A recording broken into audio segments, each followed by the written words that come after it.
Welcome back दोस्तों, मैं हूं आपका प्यारा होस्ट संजय और आप देख रहे हैं वीए और केरा। तो गाइस, महाकाल आपको स्वच्छ और स्वस्थ रखे, ठीक है। तो हमारा कहानी का नाम है और केरा दिव्य युद्ध की गाथा। अगर आपने आगे का एपिसोड नहीं सुना है तो चैनल पे चेकआउट कर सकते हैं या फिर लिंक डिस्क्रिप्शन पे दिया हुआ है, वहाँ से आप जाकर कहानी को सुन सकते हैं, ठीक है। अगर हम कहानी को पूरा नहीं सुनेंगे तो हमको कहानी का कोई भी पार्ट समझ नहीं आएगा गाइस, तो कहानी सुन लीजिएगा। कहानी शुरू होती है अब। जब शैतान बेनकाब हो जाए तो युद्ध का शंखनाद अपने आप बज उठता है। रुद्र और केरा ने अपने सामने अब कोई बिजनेस डीलर नहीं बल्कि एक राक्षस खड़ा था।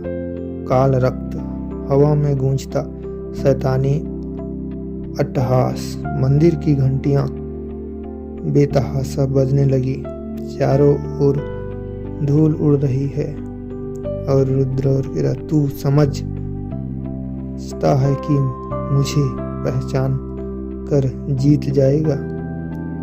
काल रक्त की आवाज में कंपन था, जैसे उसके शब्दों में ही जहर घुला हो। रुद्र ने अपनी मुट्ठी भींची और ठंडी आवाज में कहा, पहचानने के लिए नहीं, मिटाने के लिए आया हूं। अब मुकाबला शुरू हो चुका था। काल रक्त ने एक जोरदार चीख मारी और उसके हाथों से आग की लपटें निकली। चारों तरफ आग, मंदिर की छत हिलने लगी, पत्थर टूटकर गिरने लगे।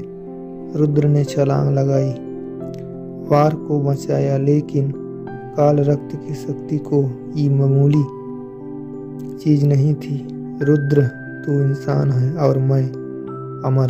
काल रक्त ने जमीन पर एक जोरदार मुक्का मारा और देखते ही देखते जमीन दरकने लगी। रुद्र लड़खड़ाया, लेकिन उसने तुरंत ध्यान केंद्रित किया। युद्ध जीतने के लिए ताकत नहीं, बुद्धि चाहिए, भगवान शिव की पहली कृपा। रुद्र को याद आया, उसने पहली परीक्षा पास कर ली थी। उसे गुरु देवगन ने पहला मंत्र दिया था। रुद्र जब लगे कि हार हो रही है, तब अपने भीतर देख। उसने गहरी सांस ली, अपनी आंखें बंद की और जैसी ही उसने मंत्र दोहराया, हवा में एक नई ऊर्जा गूंजी। मंदिर में रोशनी फैल गई। रुद्र की आंखें नीली चमकने लगी और उसके चारों ओर दिव्य आभा प्रकट हुई। काल रक्त की आंखों में पहली बार भय। ये क्या है?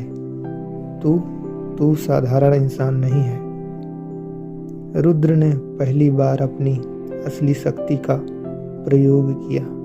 उसकी हथेली में एक दिव्य चक्र उभरा, चारों तरफ बिजली चमक उठी और एक तेज आवाज के साथ वो चक्र काल रक्त की ओर बढ़ा।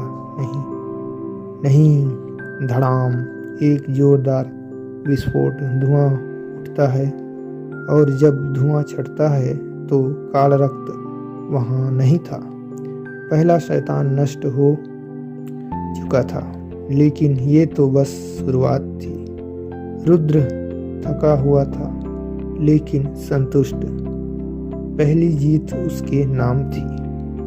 गुरु देवगन की भविष्यवाणी। मंदिर के अंदर गुरु देवगन पहले से ही इंतजार कर रहे थे। पहला शैतान हार चुका है, लेकिन अभी भी 56 और बाकी है। रुद्र ने उनकी तरफ देखा। उसकी आंखों में एक अलग ही चमक थी। गुरुजी, अब अगले शैतान को ढूंढना है और उसे मिटाना है। युद्ध शुरू हो चुका है और अब पीछे हटने का कोई सवाल नहीं उठता।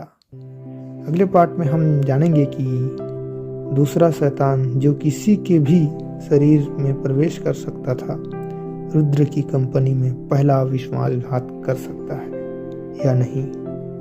गुप्त संगठन जो इन 57 शैतानों की नियंत्रण में है, वो क्या होगा?